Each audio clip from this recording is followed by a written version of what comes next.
Listeners, and welcome to Pop Screen, part of the Geek Show Podcast Network. We are that part of the Geek Show that's dedicated to the good, the bad, and the inexplicable of movies, either by, starring, or about pop stars. No, the podcast covers such a broad range of musical and cinematic genres, from country and western to hip-hop, from documentaries to science fiction. I'm your host, Graham Williamson. I write for the Geek Show and Horrified.com, the British horror website, and I've been joined this week by... Gav Smith. Hey, Gav. Where can people find you? Me, you'll find me at my podcast, which is my favorite film podcast. What was that? www.myfavoritefilm.com. All of your podcasts, wherever you want to find us, you'll find my favorite film. I also write for the Geek Show every now and again, although very sporadically at the moment. I've got a couple to do for you, actually. But yeah. Oh, right. Nice. Oh, yeah. Yes. I've completely lost track of all that ever since Rob started handling the distribution for discs. Something I want to talk to you about later, so we'll do that off. Interesting, exciting, right. Exciting work, yeah. Normally, I'm very hard taskmaster on the Pop Screen podcast, and I will have a list of films that I want to cover, and I will force the often unwilling co-hosts I speak to cover them with me. But this time, I just got tired trying to persuade people that Metallica, Some Kind of Monster, is actually a really interesting documentary, something I have yet to achieve. And I decided to go with your suggestion, Gav, that we should do. But this is the first and probably last film distributed on Laserdisc that we're going to do. Do you want me to tell you about it? Please do, because I've watched it and I'm still not sure what it is. Well, back in, 1987 or so, a little band formed called ABC. A great band, proper 80s band. I mean, they were, I think Lexicon of Love is still down as one of the great pop songs, or pop albums of the 80s. You can argue about that as much as you like, but it's got some absolutely banging tracks on it, and everyone knows. Certainly songs like Look of Love, All of My Heart, Poison Arrow, they're all on there. You know, these are songs that everyone knows, regardless of what age you are, you probably still know them. So ABC created a film in order to try and promote Lexicon of Love. I don't know if it works as a promotion for Lexicon of Love or the band, because it doesn't show the band in the best light other than Martin Fry. The rest of them all seem to be pretty much bad guys in this film. So that's what Mantrap is. And I mentioned it to you because I was in the car driving to work. I have a long drive to work, and I put Lexicon of Love on. I was listening to the album, and I just kind of remembered about the film and thought, well, I'm doing a recording with them anyway. I'll have a chat. So yeah, it's an interesting film. I'd question that, but let's go on. Yeah. So ABC, like I say, they're a band who everyone knows at least some songs of. I've just never been into that kind of 80s synth pop stuff. Bar a couple of bands. I like the Pet Shop Boys, but that's about it. We see. I think we've got a bit of a difference in age. Yeah, I'm pretty sure. ABC was pretty much, at the end of my teenage years. I was 16, 17 at the time that this was coming out. So I heard this stuff all the time. I knew about it. It was what I was growing up on. So it's the kind of music that I grew up on. In fact, was it 80? Was this 83? I'm thinking 87 or something, but I think it was actually 83, wasn't it? This film is 83. Yeah. So I was 12, 13. I was probably peak time for this type of music. This was what was on Top of the Pops when I was a kid. You know what I was doing in 83? Go on. I was being born. There you go. Yeah, so... There's the difference between us. That's why I've heard of this stuff and you haven't. But yeah, that might be it. Yeah. teenage years, this is what was on Top of Pops every week. These are the songs that I sort of grew up listening to. And because of that, bit of an ABC fan. So, and I think I saw this probably on VHS for the first time when it came out, because I don't think it got a cinematic release. It was just something they released as a novelty film that went along with the album. And it was accompanying the Lexicon of Love, right? That was the right. Okay, yeah. Yes. Yeah. I mean, it doesn't have all of the songs from Lexicon of Love on it. It's basically got the songs that became the singles from the album on it. Yeah. Along with a fantastic jazz version of Poison Arrow. Yes, that was quite a nice surprise, actually. Yeah. Which I think did get re-released then as, the theme from Mantrap. Right. Which is it's probably the best version of Poison Arrow out there, actually. It's better than the normal pop version that you'll hear. If you can ever find theme from Mantrap instead of Poison Arrow, it's a much better version of the song. It's nice jazz type piano going, and it just sounds completely different. So it's a nice version. They should have released it as that. Poison Arrow, open brackets, nice version, close brackets. Nice version. Yeah. I think that's probably the best way of any jazz. It's just nice, isn't it? Yes. That's the whole thing with it. So this film is therefore this weird oddity of a film, because it's, as you say, it was released on Laserdisc as well, apart from anything else. And certainly the version that I know I gave you to look at on YouTube is copied directly from the Laserdisc. Yeah, because I found out it was on Laserdisc when it gets part of the way through, and it says sort of end of side 1, and I think, what the fuck? What's that? Yeah. Back in the days of Laserdisc, you got a 2-sided disc get turned over halfway through the film. A wonder that format never took off, really, isn't it? Yeah. I can't understand why it didn't take off, really. I really can't. Yeah. But it was released on VHS as well, and you then got the whole film in one go, which obviously was so much better. Just watch it. And it is one of those things which we've dealt with sometimes on Pop Screen. And I know you mentioned to me when you originally mentioned this film to me, it is one of those films that puts you back at a time when no one was quite sure how far you could take a music video. When does it stop being a music video and start being a film? Yes. Yeah. And that's what this is. I mean, if you've ever seen the video for Poison Arrow, that is basically the style of this film. And that's where that video comes from. It comes from mainly from parts from this film. Right. But the other videos, I guess, are not. A lot of the film is live performance. It's a showcase for ABC doing live performance effectively, although they're miming along to their own recorded songs. But it's just doing something to try and do something different, I suppose, in that whole video genre, that it's not just music videos, it's something a little bit different, and try and get the actors to, or the members of the band to do a little bit of acting, although they don't do acting very well, has to be said. I think actually only Martin Fry is who's the lead singer, is actually trying to act. The rest of them basically just say a couple of words now and again, and that's it. Yeah, I was going to sort of ask you about that. Were ABC one of those bands where there was any notable interband tension? Because if I was one of the non-Martin Fry people in ABC, I would feel pretty pissed off about this.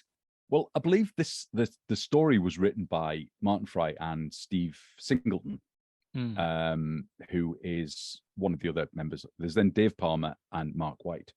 After this album, I think Steve left the band, right, because of differences with Martin Fry. It was then left as being Dave, Mark, and Martin, and then after that, it was left to just Mark and Martin. And I think nowadays, and they got a couple of other members in. I think nowadays it's pretty much Martin Fry is ABC. Right. So any new albums, I think, because he did do a Lexicon of Love Part 2 very recently. Yes. And it is now just Martin Fry. He is ABC. Right. He tours as ABC, but it is literally him and then a band that come along for the ride effectively. But it's none of the original members. They're all gone. That is one of those things which I always find fascinating, but I always feel a bit daunted going into on Pop Screen, where you have bands that just stay touring forever, but with a fraction of their original membership. But I think it's sort of funny when it happens, but you have to be very deep into a band's lore to know all those personnel changes and competing versions. I guess what I'm saying is I wish this was yet another Beach Boys podcast I was doing, because I could ace that stuff then. Yeah. Well, I mean, I couldn't give you the lineup for each of the different albums. I know that they changed between every single album pretty much. But I think there was certainly a point where Martin Fry and Mark White were ABC. And all the other ones that come in at other points during the time were just people that had played on those albums. And I think then Mark White got bored as well, and it just left it Martin Fry to do everything on his own. And, he's still making money from ABC, so why not? Yeah. So speaking of someone like me who couldn't tell any of the non-Martin Fry members of ABC if they walked in front of me right now.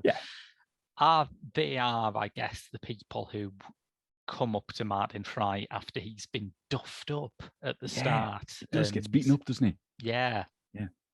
I mean, that's the weird thing about it, that the three members of ABC who hire Martin Fry are then the three members who are no longer part of ABC, and Martin Fry is the one that's left. So the three of them, basically, we've got this European tour. You can come on it as long as you can sing. They are the other members of the band. It's quite a big chance to take, isn't it? Getting someone to be your lead singer on a European tour where the only time you've seen them is when they're being beaten up by people. That's your evidence that they can sing. They presumably went in a particularly melodious way. It was. I remember. Do you remember hearing that? No, I mean, to not spoil it too much for everybody, but I guess we're going to spoil it because we do. The whole point is that Martin Fry happens to look like this Russian gentleman called, I think it's Tad, they call him at the end, who looks just like Martin Fry. And they found this lookalike in London. And the idea is, if they can get him on the tour, they can swap places and get the guy out of Russia. That's the whole point of picking on Martin. Right. I have Did you not get admit, I lost the ability to follow the plot after a certain point. Right. Well, that's the basic plot. So the basic plot, we start with Lisa Vanderpump, who obviously plays Samantha, who's probably better known now for, is it Housewives of Beverly Hills? Endless series of reality shows. I mean, absolutely. Just a Marvel Cinematic Universe rivaling string of spin-offs and different shows. Incredible. Yeah. There were thousands of them. This is one of her early acting roles, and she can kind of act. Compared to everybody else in it, she can act. Well, she had a few sort of notable roles. Yeah, there are. Yeah. Before this, she was in A Touch of Class with Glenda Jackson and George Segal. She was in Killer's Moon, which is a very unremarkable slasher film, which is notable, I think, for one absolutely bizarre fact, that it has dialogue written by an uncredited Faye Weldon. Wow, there you go. Didn't know that. Right. So that she can say she's acted. She's delivered Faye Weldon's dialogue. Yes. Not in Life and Loves of a She-Devil or anything like that, but she's done it. She's done it. Yeah. I mean, she's certainly can act in this. And then there's James Villas, who plays Tony Walmsley, who is the manager. Again, people will know him. He's British actor. He's well known for playing these villain type roles. He pops up on screen. You'll go, oh yeah, I know him. He's got a remarkable voice, hasn't he? Oh yes, very British. Yes, very of a certain genre of British actor that just sounds that way, and that's a villain. As soon as he starts talking, he's a villain. You know he is. Yes. I mean, that's it. There's 6 people in this thing from a point of view of credited actors, which is the 4 members of the band and then those 2.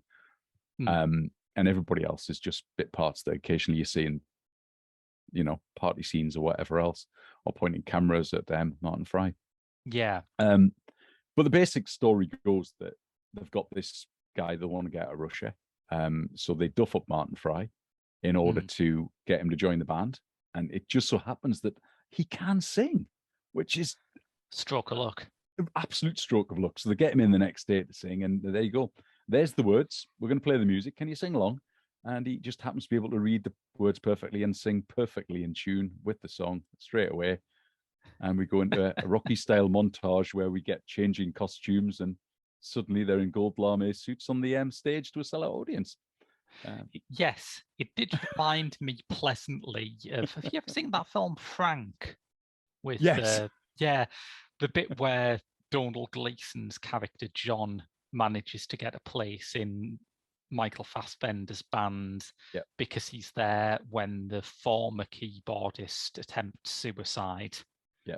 And that's seen as being like qualification enough. Yeah.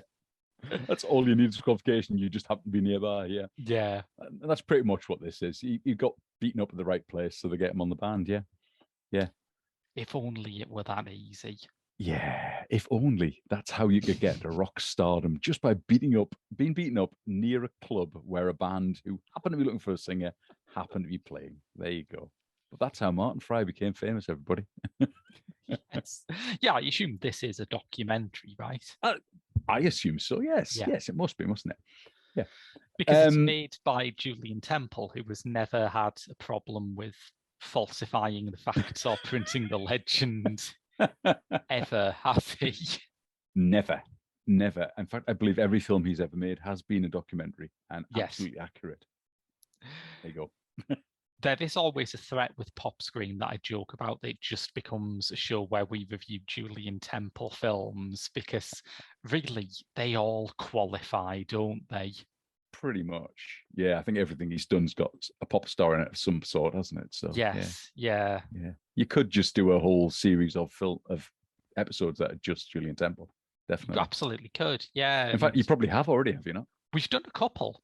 We've done Crock of Gold, his recent his actual documentary about Shane McGowan, and we've done Absolute Beginners.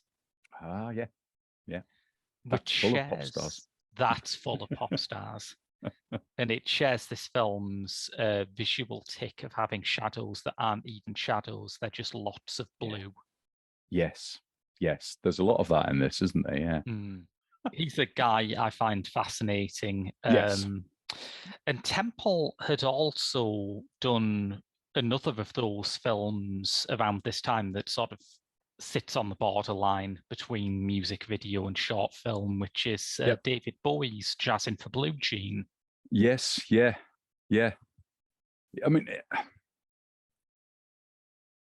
I'm trying to think that's I've seen that a couple of times. It's an odd one, that. It's like... Yeah.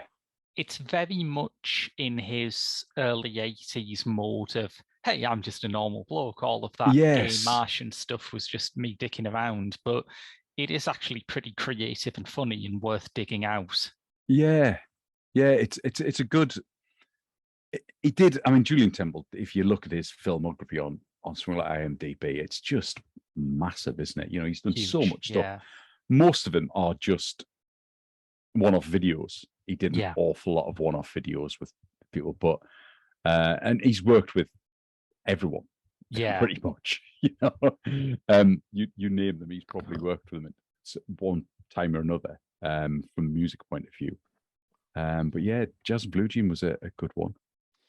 Yeah, and he had a sort of period in the mid to late 80s where he seemed to be about to break through to like wider Hollywood, but it didn't really happen. And in recent years, he's been doing mostly music documentaries, which is a kind of a canny move, really, because there seems to be this insatiable hunger for music documentaries on British television, and he's exploited that to keep producing work that is really personal and distinctive. I mean, I think The Ecstasy of Wilko Johnson, the film he made about obviously Wilco Johnson, the guitarist from Dr. Feelgood, is incredible. A really emotional, really beautiful film. Yeah. I mean, to be honest, probably the thing that knocked him out was doing Earth Girls Are Easy, wasn't it? That was probably the thing that stopped him making it anywhere in proper films. I mean, Absolute Beginners did not go down the storm for reasons that we pick over on the episode we did on that. But yeah, Earth Girls Are Easy. What the fuck was all that about?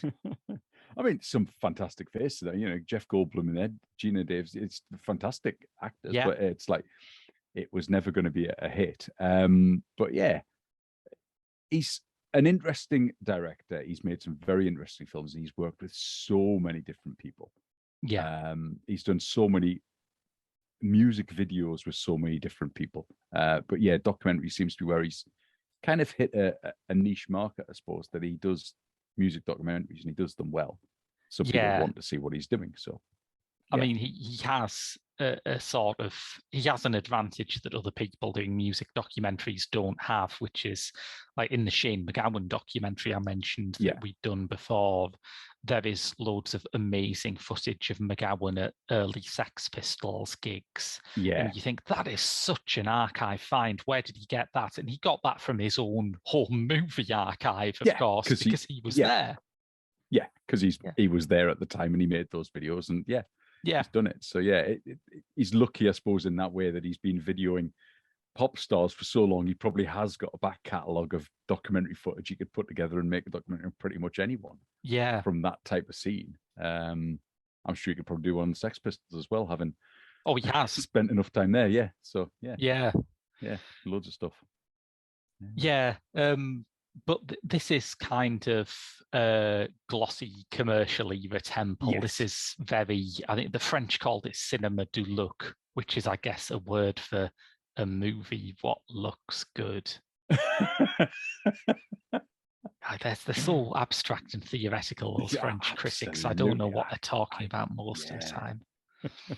No, I mean, the ABC sold themselves as being a luxurious band. I mean, they literally, their suits were gold lame. Everything they did, they were dressed in gold. Yeah, that was kind of the look they went for. They had the perfect hair and whatever else, and they came on and they sang these perfect songs. And that's exactly what this film's trying to tap into, is that this is a luxurious band kind of image. You don't see much of the band. They somehow managed to become meteoric rise to fame even before they had Martin Fry as their lead singer. They managed to put out an album within the space of weeks and then go on a European tour, which is a fairly impressive thing to do. Yes. But you've got all this sort of the big songs that people would know from ABC's sort of first album are there. You start with Show Me is on there, Many Happy Returns, you get The Look of Love, All of My Heart.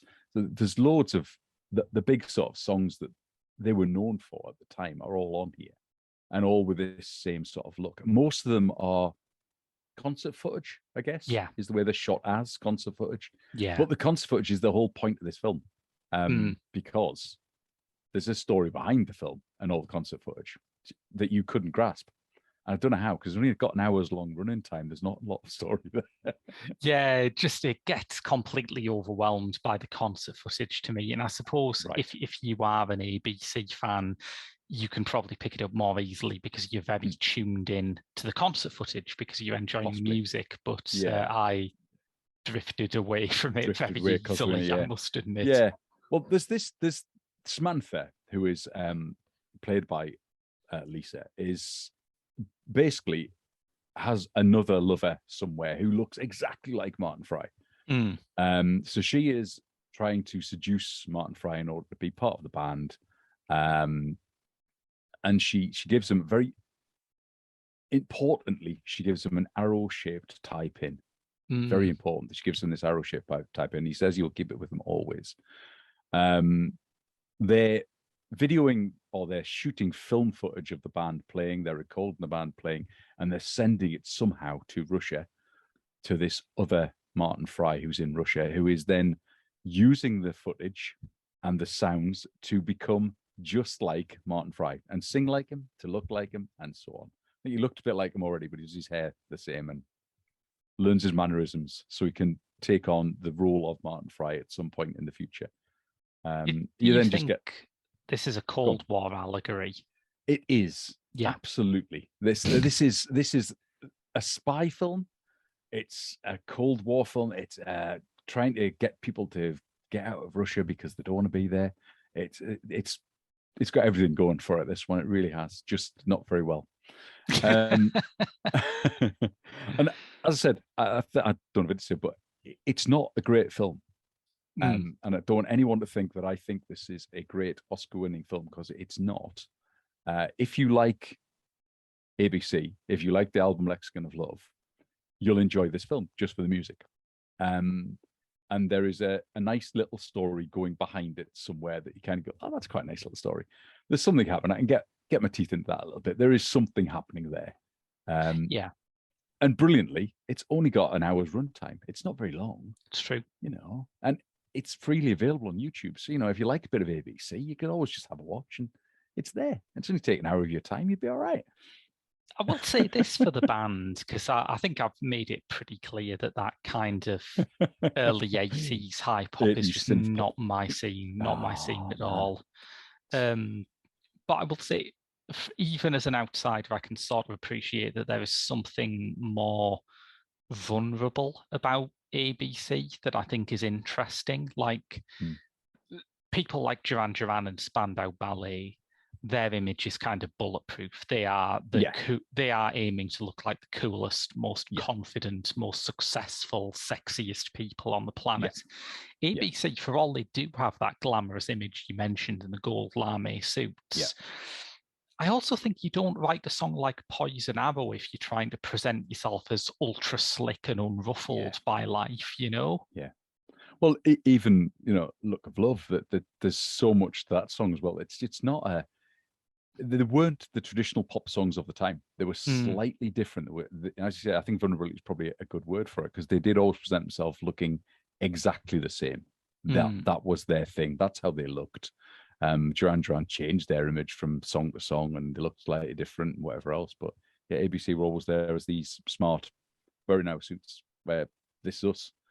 Take us like this. So, yeah. They never had that sort of Duran Duran wild boys phase where they looked like they could really injure you from laughing at them. Definitely. But you see, that's another one you could do. You could do Duran Duran's concert video of Arena, which I don't know if you've ever seen it, where they riff on Barbarella and they have Dr. Duran Duran coming back to Earth after many years of hearing his name being chanted through the airwaves from Earth, to find that actually it's not him, it's Duran Duran. And it's an interesting thing. They intersperse it with clips of Barbarella during it, and that's where the Wild Boys video comes from. Yes. Which is obviously Dr. Duran has now caught Duran Duran and is torturing them by spinning them in a windmill in water, because that's what you do. Yeah, I remember that visual. It's the one moment where the Wild Boys starts to feel a bit like an adaptation of the William S. Burroughs novel of the same title, isn't it? It's still got that kind of also erotic asphyxia fascination to it.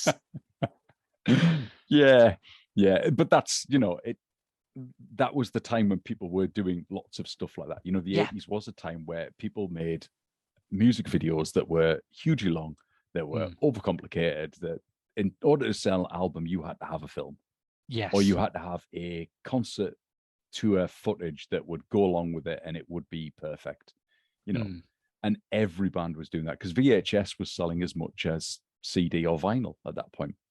So if you didn't have a VHS to go along with your vinyl or your CD, you were going to get nowhere. You had to have a visual medium. MTV had taken off massively, even in the UK. Everyone had to have a video. So it became this thing that cinema and music became so closely linked that the likes of Julien Temple managed to make a business out of it. It was always either, in my experience, it was always either Julien Temple or David Mallis doing these things. They sort of, I guess, probably because most more established directors did not understand the music video as a form. Apart from maybe John Landis. Apart from maybe John Landis. Yeah, John Landis famously had a bit of success with these things, didn't he? Yeah. Just a little bit. What was that one? Had a werewolf in it. Oh, yeah, Werewolves of London by Warren Zevon. I remember it now. Yeah, so yeah, I mean that's what this film is just about. That, and there's the wonderful double cross bit at the end, which is that eventually Martin Fry's character, after being drugged, meets up with his lookalike and has a wonderful fight in the rafters of the concert hall. Two gold lame suits going at it with their blonde flicky hair. Yes. Yeah. And one of them wins, but who wins? And the question's left posed to viewer as to which one you believe has won this fight.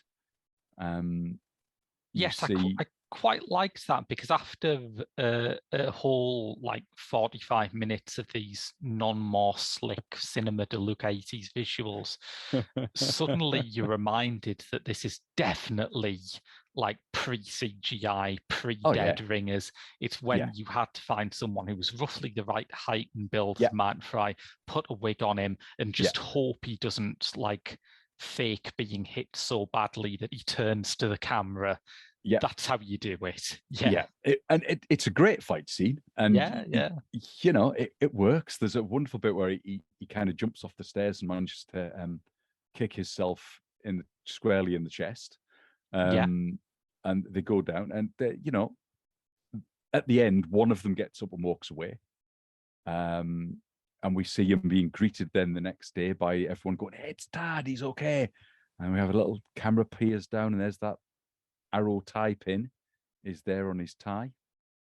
The other Martin is then by the side of the river, and he does that whole scream thing. And there is a sly wink to the camera from the Martin that is bedding Lisa towards the end. So is it Martin or is it Tad? Who knows? Yeah. To this day, we don't know. Maybe Martin Fry is not Martin Fry after all. He is a Russian imposter.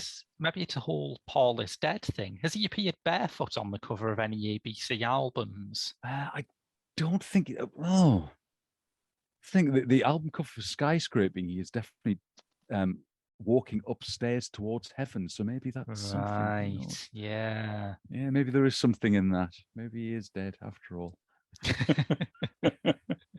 I don't know.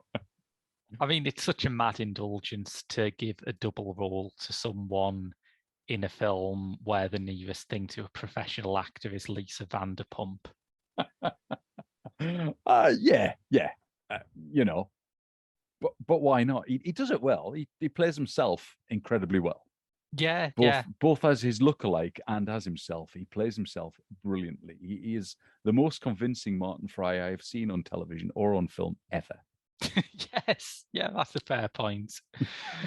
I suppose if you expanded that to radio, you'd have to include Joe Cornish's Martin Fry impersonation that he did on the Adam and Joe Six Music Show, where they were doing 80s songs one week. I don't know if he could win that battle. I think Joe Cornish might still be my favourite Martin Fry. You think Joe Cornish's Martin Fry is better than Martin Fry's Martin Fry? I think, he's got more conviction to it. Do you know that there's possibly something in that? There's possibly something in that, but I'm not sure. Because, Joe Cornish's incredible 80s song. Joe Cornish's David Bowie is more David Bowie than David Bowie as well. So, maybe there's something in that. Maybe Joe Cornish should just be all 80s pop stars. Yeah, we should just get him to sub in for them. Yeah, I agree. Yeah. He could do it. Begins with the couplet, "When the world is like a big potato and you're feeling like you've had your chips," and you just think, well, that's it, isn't it? You've won the battle. Yeah, true. Maybe we're giving too much to Martin on this one. Maybe, yeah. Anyway, that's the film. There's not a lot to it. That has to be said. It is basically the singles from the album, with a little bit of a dodgy Cold War story going on, and a double cross story going on, and a lucky likey story going on, and that's pretty much it. Yeah. But it's an interesting odyssey, like I say, it's of that era. I still think in terms of stuff that we've done that are on that kind of music video film borderline from that era for the show, I still think my favourite one, and it's also probably because I like the music more, I grant you, but the Pet Shop Boys film, It Couldn't Happen Here. Yeah. Which I think is terrific. Yeah, it is brilliant. And it's the same type of ilk as this, it's two guys who can't act, acting their way through a film of their own songs and their own making. And it's beautifully put together. But again, it's just another one of those indulgences, isn't it? That completely.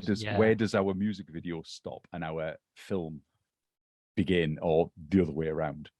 And I think the original funding for It Couldn't Happen Here was something that it was meant to be a concert film, but for various reasons they couldn't tour that year, so they needed to do something with the money. Yeah. So they made a film, and it's a great film. It's got a lot going for it. I'm very fond of it. Yeah, I would absolutely agree. It does everything that a film of that type should do. Yeah. And I'm trying to think what killed it, because obviously music videos are still here, and you can look at things like Beyonce's Lemonade, most famously, and say, "Oh, that's a descendant of this style. That's doing the same sort of thing." But they did become very unfashionable for a long time. I think there's several things. I mean, there's a lot of things that I think have killed the music industry as such. YouTube is partially to blame. I think you get a medium where so much video is up there every single day. There's more hours uploaded onto YouTube every second than you could possibly watch. And then also the whole streaming thing, the fact that you don't have to wait for a single coming out anymore. You just buy the one song off the album that you like, and you buy any song you like off the album. You don't have to buy the album. You don't have to wait for it coming out. You can just get whatever music you like. The likes of Spotify, even things like that, that the music you want to listen to is available freely. So why should you worry about music videos? We haven't got Top of the Pops either. The whole point of most music videos back in the day was because Top of the Pops, if you wanted to be on, you had to appear on stage. Or you'd have Pan's people dancing to your song.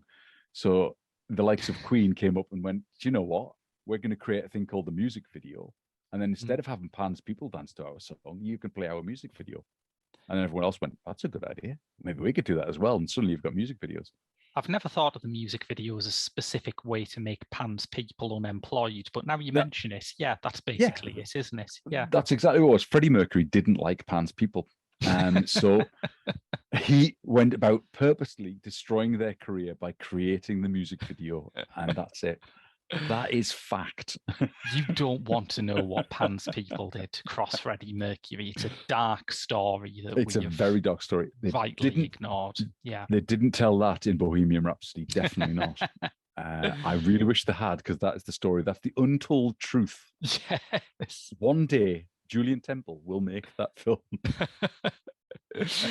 There's two things I can think of. I mean, those are two excellent choices for a long-term trend that stopped this happening. But I think there are two things that meant for a while this trend towards extended music videos and visual albums stayed in the 80s for a long time.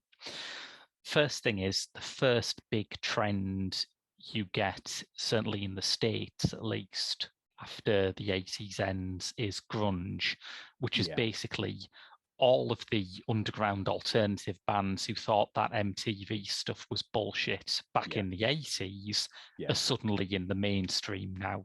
So, Nirvana, they're not going to make a visual album. R.E.M. are not going to do a film where, Peter Buck pretends to be a Russian gangster or something. True. So there's that. Then you say Nirvana wouldn't make that, but then Dave Grohl, now with Foo Fighters, he's made Studio 666. So, it's... I think you don't do it when you're young and trying to be cool. You do it when you're older and you go, you know what, we don't care anymore. I've always wanted to be in a horror movie. What the hell? What have I got to I'll lose make my now? own. Yeah, absolutely. I think the other thing too is that the first example of this happening in the 90s would be when Madonna released Justify My Love as a VHS single, because it was too explicit to be played on MTV, and that correctly struck people as a very shrewd way of getting people to pay a remarkable amount of money for a 5-minute long VHS and frame it as like an act of almost charity towards your fans. Yeah. And I don't think the scene could really survive that. No. I think, well, I mean, that particular video, it was shown very late at night to Channel 4 again. I think we mentioned Channel 4 late at night before. We did, I think that was another episode, another time. Yes. So, again, you know, the likes of Channel 4 managed to show stuff like that. And then the only other way of getting it was, as you said, to buy it on VHS. Even Thriller had that. The only way of seeing the whole 15-minute version was to buy it.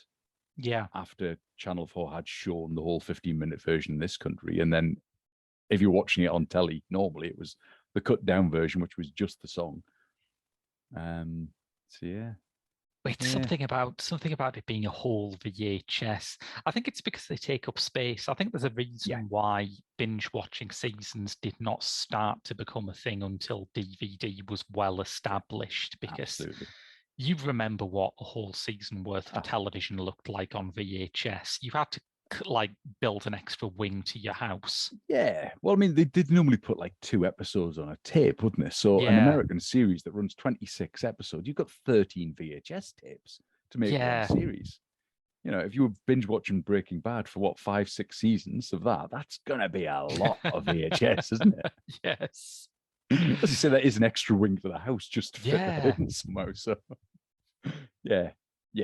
That's why we have YouTube and Netflix. Exactly. You don't need any space for them at all.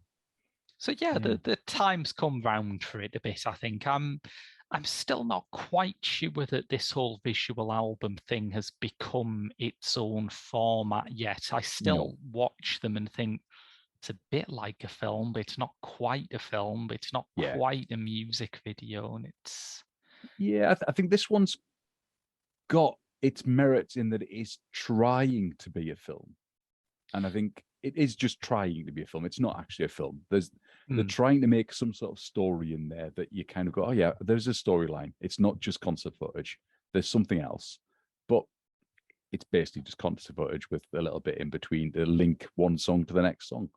I think the fact that it's concert footage probably helps it, really. I mean, certainly if you're an ABC fan, then you've probably already got the Lexicon of Love, and you know, watching Martin Fry duff up a stunt double dressed as Martin Fry, fun though it is, would probably not coax you out to get it. But when you're getting, as you say, these live versions of songs and this alternative version of Poison Arrow, that's a bit more tempting, I think.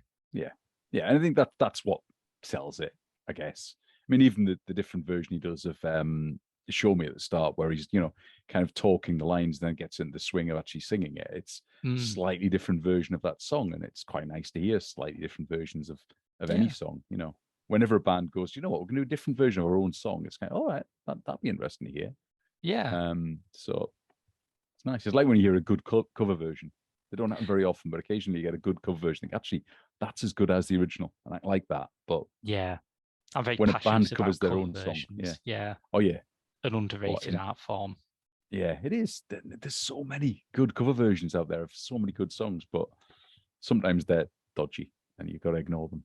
I think that's kind of why I like them. You're aware that there's a risk factor that doesn't always pay off.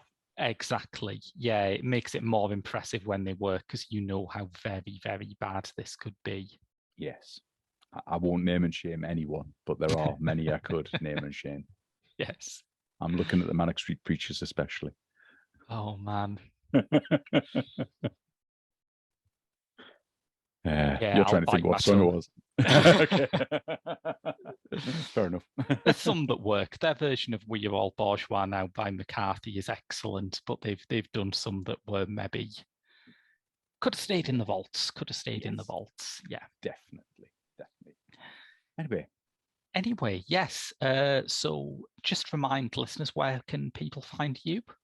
You can find me on the My Favorite Film podcast, which is available on all good podcast suppliers, all good and bad podcast suppliers. I've seen it on some shit ones. It is, absolutely. Or you can go to the website, which is myfavoritefilm.com. And if you want to talk to me and tell me anything about anything you've heard, you like me, whatever, you hate me, at myfavefilm on Twitter, I'd be more than happy to get into a conversation about my love of the Manic Street Preachers. No. Of anything, go for it. If you enjoyed this show, you can get a bonus episode every month on our Patreon, along with many other goodies, including my Doctor Who reviews and some new features that that Vob is tinkering with at the moment. I'm not sure if they'll have gone live by the time this comes out, but they're in the pipeline.